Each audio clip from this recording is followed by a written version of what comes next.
تو سوچیے اس میں بھی ہم کو پتا چلتا ہے کہ کتنا اخلاص اور سنسیئرٹی تھی ابو ایوب رضی اللہ عنہ کے اندر، کیونکہ جب نبی صلی اللہ علیہ وسلم مدینہ آتے ہیں اور ہر کوئی چاہتا تھا کہ نبی صلی اللہ علیہ وسلم ان کے گھر مہمان بنے، لیکن نبی صلی اللہ علیہ وسلم نے کہا کہ جہاں پر اونٹنی رکے گی وہیں پر النبی صلی اللہ علیہ وسلم قیام کریں گے۔ اور پھر کیا ہوا؟ اونٹنی گزرتی گئی، جب بھی کسی کے گھر سے اونٹنی گزر جاتی تو وہ مایوس ہو جاتا، کیوں؟ کیونکہ نبی صلی اللہ علیہ وسلم اس کے گھر نہیں رکیں گے، اور جو آگے والا گھر ہے وہ اور خوش ہو جاتا وہ انسان، کیونکہ اسے امید ہوتی کہ اب اونٹنی نبی صلی اللہ علیہ وسلم کی ہمارے گھر رکے گی۔ لیکن اصل میں کس کے یہاں رکی اونٹنی؟ ابو ایوب انصاری رضی اللہ عنہ کے گھر کے سامنے۔ اور یہاں پر ابو ایوب انصاری اتنا خوش ہو جاتے ہیں، نبی صلی اللہ علیہ وسلم کا سامان اپنے ساتھ لیتے ہیں، اتنا خوشی خوشی انہیں اپنے گھر لے جاتے ہیں، اور اتنا خوش ہوتے ہیں جیسے کہ ان کے پاس دنیا کا سب سے بڑا خزانہ ان کو مل گیا۔ اس طریقے سے نبی صلی اللہ علیہ وسلم کا جو بھی تھوڑا بہت سامان تھا وہ اپنے پاس رکھ لیتے ہیں وہ۔ اور ابو ایوب انصاری رضی اللہ عنہ کا جو گھر تھا وہ جیسے کہ آج کل ہم دیکھتے ہیں نارملی لوگ بناتے ہیں، نیچے ایک روم ہوتا ہے اور اس کے اوپر ایک روم ہوتا ہے نا، تو جیسے کہ 2 اسٹوری ہاؤس جیسے بولیں گے، انڈیپینڈنٹ ہاؤس ویسا ٹائپ کا۔ تو ابو ایوب انصاری رضی اللہ عنہ چاہتے تھے کہ نبی صلی اللہ علیہ وسلم اوپر کا جو حصہ ہے گھر کا اس میں رکیں، لیکن تاکہ نبی صلی اللہ علیہ وسلم کو پرائیویسی ہو، جب نیچے ہوگا روم تو کوئی بھی آ جائے گا، کبھی بھی آ سکتا ہے نا، اوپر کے روم میں کیا ہوگا، نبی صلی اللہ علیہ وسلم کو اور پرائیویسی ملے گی، لیکن نبی صلی اللہ علیہ وسلم نیچے ہی رہنا چاہتے تھے۔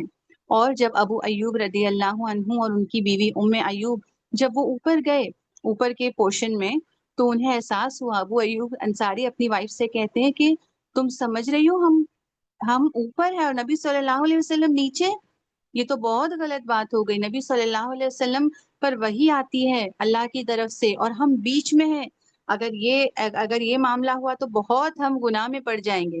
اور اتنا پریشان ہو گئے وہ، اور کیا کرتے تھے وہ گھر کا جو ایک دم کنارے کنارے سے وہ چلا کرتے تھے، یہ سوچ کے کہ نبی صلی اللہ علیہ وسلم نیچے کے فلور میں ہے اور ہم اوپر، اور اوپر کا فلور کیسے تھوڑا ایکسٹینڈڈ ہوتا ہے نا نیچے والے گھر سے، تو وہ کنارے کنارے سے ہی گھر میں اپنے رہتے ہیں۔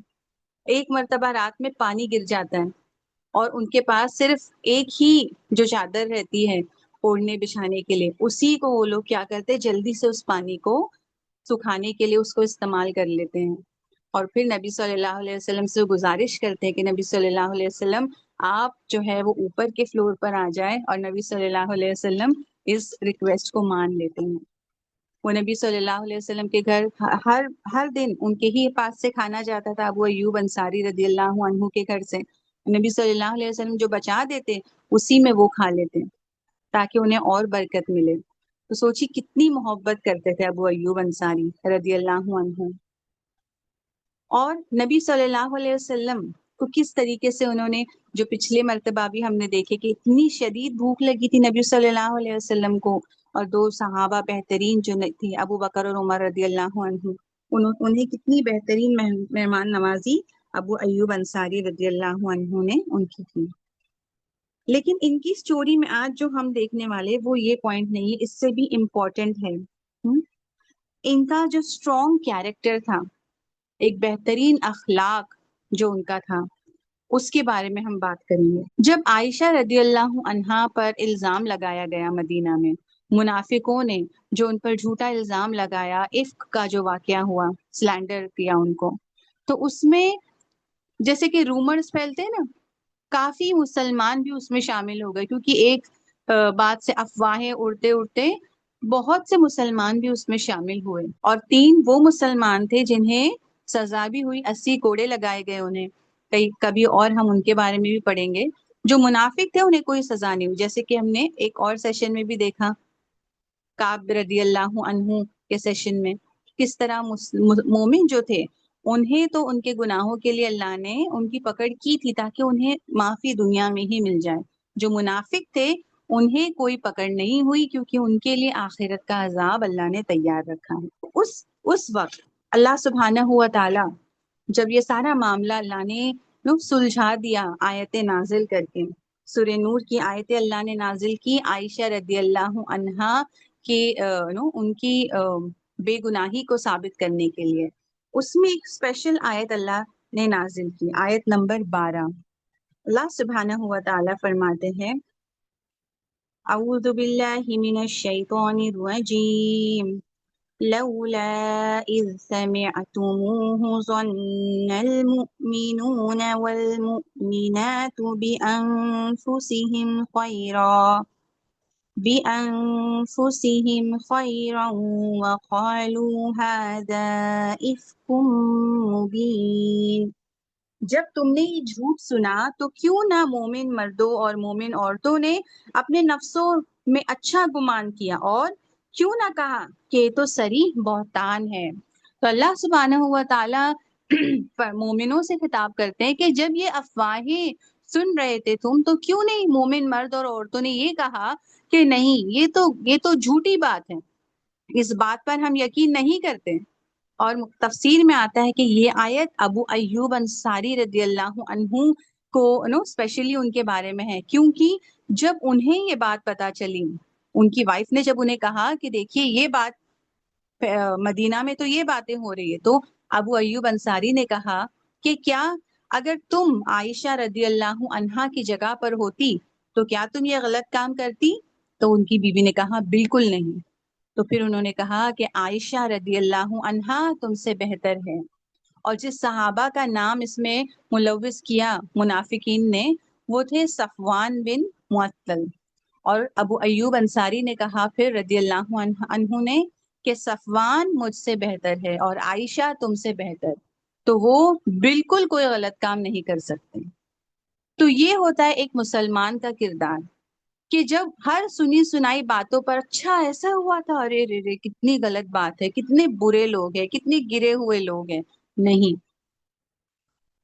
ایک مسلمان کا کیریکٹر ایسا ہوتا ہے کہ جس بات سے اس کا لینا دینا نہیں ہے تو وہ ان باتوں میں پڑتا ہی نہیں ہے. اسے گوسپ سننے کی عادت نہیں ہے، اسے گوسپ پھیلانے کی عادت نہیں ہے. وہ بولتا ہے تو اچھی بات بولتا ہے، سچی بات بولتا ہے، اللہ کی بات کہتا ہے، اور وہ بھی بہترین انداز سے کہتا ہے. یا تو وہ خاموش رہتا ہے، اپنی زبان کو، اپنی آنکھوں کو، اپنے کان کو ہر برائی سے وہ بچاتا ہے. تو یہ ہونا چاہیے ہمارا بھی کیریکٹر. اور ایسا نہیں تھا کہ بس باتیں اچھی اچھی کرنی ہیں اور جب عمل کا وقت آئے تو ابو ایوب انصاری پیچھے رہ جائیں گے. نہیں، بالکل نہیں. ان کی لائف سے ایک واقعہ ہم کو پتا چلتا ہے کہ جب یہ 80 سال سے بھی زیادہ عمر کے تھے، اس وقت ایک جہاد کا موقع آیا. نبی صلی اللہ علیہ وسلم تو موجود نہیں تھے، ان کی وفات ہو گئی تھی، لیکن ابو ایوب انصاری رضی اللہ عنہ اس جنگ میں حصہ لیتے ہیں. کچھ نوجوان ان سے پوچھتے ہیں ایسی مذاق سے کہ آپ کیا کریں گے جہاد کے لیے آ کر؟ 80 سال سے بھی زیادہ کی عمر تھی ان کی، مطلب کہ what are you going to do؟ ویسے بھی کیا کر لیں گے آپ؟ تو انہوں نے کہا I will add to the number of the army، کہ ایٹ لیسٹ میں جو نمبر ہے اس کو بڑھاؤں گا، even if I am not of any use۔ انہوں نے یہ نہیں کہا کہ اب میں اتنا بوڑھا ہو گیا ہوں، اب میں کیا کر سکتا ہوں، اب میں کیسے جہاد میں جاؤں گا۔ نہیں، اس وقت بھی ایسی عمر میں بھی انہوں نے حصہ لیا اور اسی جنگ میں ان کا وہ شہید ہو گئے، لڑتے ہوئے شہید نہیں ہوئے وہ، لیکن اسی جنگ کے دوران وہ ان کا انتقال ہوا اور کانسٹینٹینوپل میں ہی انہیں دفنایا بھی گیا۔ تو اس سے پتہ چلتا ہے ہمیں کہ کیسے انسان جب اچھے کاموں میں رہتا ہے تو اللہ سبحانہ تعالیٰ اسے اچھا اینڈ اللہ سبحانہ ہوا تعالیٰ اس کو عطا کرتے ہیں۔ جیسے کہ ہم نے کل کے سیشن میں بھی دیکھا کہ اللہ بھلائی کیسے کرتے ہیں بندے کی، اس کو پیوریفائی کس طرح کرتے ہیں اللہ سبحانہ ہوا تعالیٰ، اسے اچھے کاموں کی توفیق دیتے ہیں، وہ 1 by 1 اچھے کام کرتا جاتا ہے، یہاں تک کہ اسے موت آ جاتی ہے اچھے کام کرتے کرتے، نیکی کرتے کرتے۔ تو ہمیں بھی انشاءاللہ اپنا کیریکٹر ایسا بنانے کی کوشش کرنی ہے جیسے کہ ابو ایوب انصاری رضی اللہ عنہ کی زندگی سے ہمیں پتہ چلتا ہے۔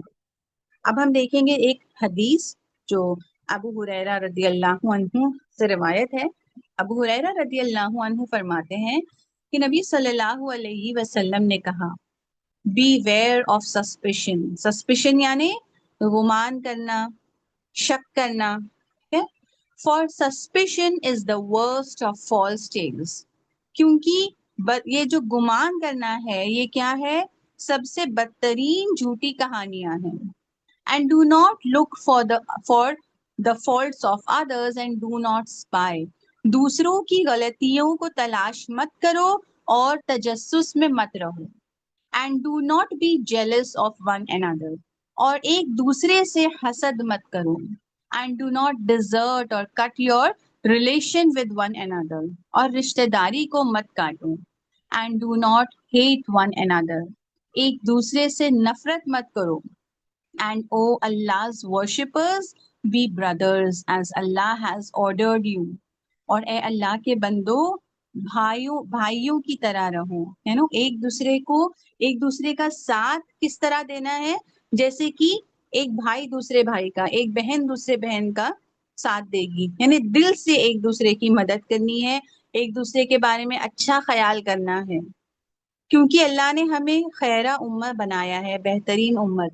تو بہترین امت کا کام یہ نہیں ہو سکتا کہ بس وہ دن بھر ادھر کی باتیں ادھر پہنچائے اور ایک ریل سے دوسری ریل دیکھتے جائے اور اس کو شیئر کرے اور ہنستے بیٹھے رہے، کھائے اور سو جائے. یہ بہترین امت نہیں ہو سکتی. بہترین امت تو وہ ہوگی جو اپنی زبان بھی کھولے تو سوچ کر، جو بھی کام کرے وہ سوچ کر بہترین طریقے سے اس کام کو کرے. کیوں؟ کیونکہ ہم بہترین امت اللہ نے بنایا نا ہم کو، تو ہمارے کام بھی بہترین ہونے چاہیے. دنیا کو دکھانے کے لیے نہیں، بلکہ اللہ سبحانہ ہوا تعالیٰ کو دکھانے کے لیے، اللہ سبحانہ ہوا تعالیٰ کو راضی کرنے کے لیے، تاکہ قیامت کے دن جب نبی صلی اللہ علیہ وسلم جب ایمان والوں کو آب کوثر دیں گے تو اس وقت نبی صلی اللہ علیہ وسلم کے ہاتھوں سے ہمیں بھی وہ نصیب ہو. اگر ہم اپنے عمل درست رکھیں گے، شرک اور بدعت سے دور رہیں گے، اپنا اخلاق بہترین بنائیں گے، تو ہم نبی صلی اللہ علیہ وسلم کے قریب ہوں گے. نبی صلی اللہ علیہ وسلم نے فرمایا کہ قیامت کے دن بہترین اخلاق والا مجھ سے سب سے زیادہ قریب ہوگا. یہ بھی کہا جو سب سے زیادہ درود بھیجے گا مجھ پر وہ مجھ سے سب سے زیادہ قریب ہوگا. جو ایک انصاف پسند تاجر ہو وہ مجھ سے سب سے زیادہ قریب ہوگا. تو ایسی کئی ساری باتیں ہم تک پہنچی ہیں نا. تو اس میں سے ایک یہ بھی ہے کہ ہمارے کردار کو، ہمارے کیریکٹر کو ہم کو نکھارنا ہے، بہتر بنانا ہے، تاکہ ہم نبی صلی اللہ علیہ وسلم کے قریب رہ سکیں. اور اس کے لیے ہم کو آج سے ہی کوشش کرنی ہے.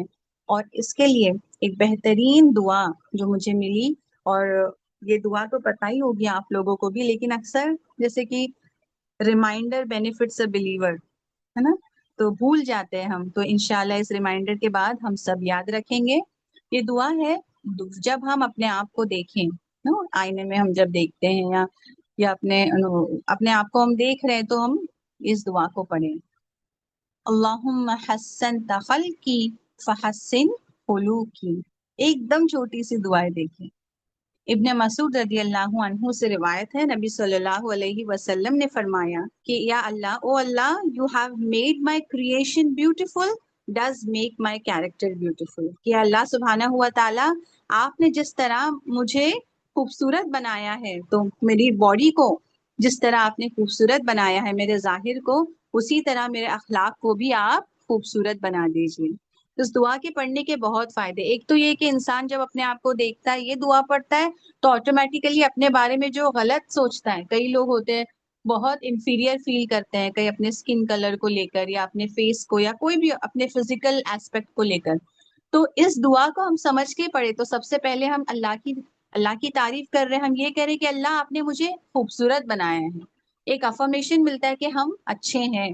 باہر والوں سے ہم کو ایک ویلیڈیشن کی پھر ضرورت اتنی نہیں پڑتی، کیونکہ ہم اللہ سے کہہ رہے ہیں اللہ آپ نے مجھے اچھا بنایا ہے، خوبصورت بنایا ہے. اور پھر ہم اللہ سے دعا کرتے ہیں کہ اللہ میرے کیریکٹر کو بھی آپ خوبصورت بنائیے. اس سے کیا ہوتا ہے، ہمیں اور ایک ریمائنڈر ملتا ہے کہ ظاہر کتنا بھی خوبصورت ہو، اگر کیریکٹر خوبصورت نہ ہو تو کوئی فائدہ، کوئی کامیابی ہمیں نہیں ملنے والی. تو ہم کو کیا کرنا ہے، الحمدللہ اپنے ظاہر پر کام کرنا ہے اور اس سے سیٹسفائیڈ رہنا ہے جیسے اللہ نے ہم کو بنایا. لیکن اصل محنت ہم کو کرنی ہے اپنے کیریکٹر کو نکھارنے کے لیے انشاءاللہ. اور یہ دعا انشاءاللہ ہم سیکھیں گے اور اپنے بچوں کو بھی اسپیشلی سکھائیں گے، کیونکہ سوشل میڈیا پر دیکھ کر ایک دم چھوٹے چھوٹے بچے بھی، کتنے آرٹیکلز ہم پڑھتے ہیں کہ ان کو ایک انفیریورٹی کمپلیکس اپنے بارے میں ہو گیا، کیونکہ جو وہ ٹی وی پر جو اسکرینس پر وہ دیکھ رہے ہیں، پھر اپنے آپ کو کمپیئر کرتے ہیں. چھوٹے چھوٹے بچے بھی کہ I am not good, my skin is not good, my here is not good. سوچیے، تو ہم کو بچوں کو بھی یہ دعا سکھانی ہے، اور ہم بھی سیکھیں گے انشاءاللہ، اور اپنے کردار کو اور بہتر کرنے کی کوشش کریں گے انشاءاللہ. تو جو آج کا ایکشن پوائنٹ ہے ہمارا، وہ یہ ہے کہ ہم اس دعا کا ایک کٹ آؤٹ لیں اور اپنے مرر پر اس کو اسٹک کر لیں، تاکہ جب بھی ہم آئینہ دیکھیں تو ہم کو یاد آئے کہ یہ دعا پڑھنی ہے، اور ہم دعا کا بھی انشاءاللہ فائدہ ملے گا، اور کیریکٹر پر ورک کرنے کی بھی ہم کو ایک نصیحت ہر وقت ملے گی انشاءاللہ. انشاءاللہ اللہ سبحانہ ہوا تعالیٰ سے دعا ہے کہ جو بھی ہم نے آج اس سیشن میں ہم نے سیکھے، جو حق ہے اللہ سبحانہ ہوا تعالیٰ اس کو ہمارے دلوں میں اتار دے، اور ہمیں اخلاص اور استقامت کے ساتھ کام کرنے والا مسلمان مومن بنا دے اللہ سبحانہ تعالیٰ. اس رمضان میں ہم سب کی مغفرت اللہ سبحانہ ہوا تعالیٰ کر دے. جزاک اللہ خیر، وآخر الدعوانا ان الحمد للہ رب العالمین. سبحانک اللہم و بحمدک، نشہد ان لا الہ الا انت، نستغفرک و نتوب الیک. السلام علیکم ورحمۃ اللہ وبرکاتہ.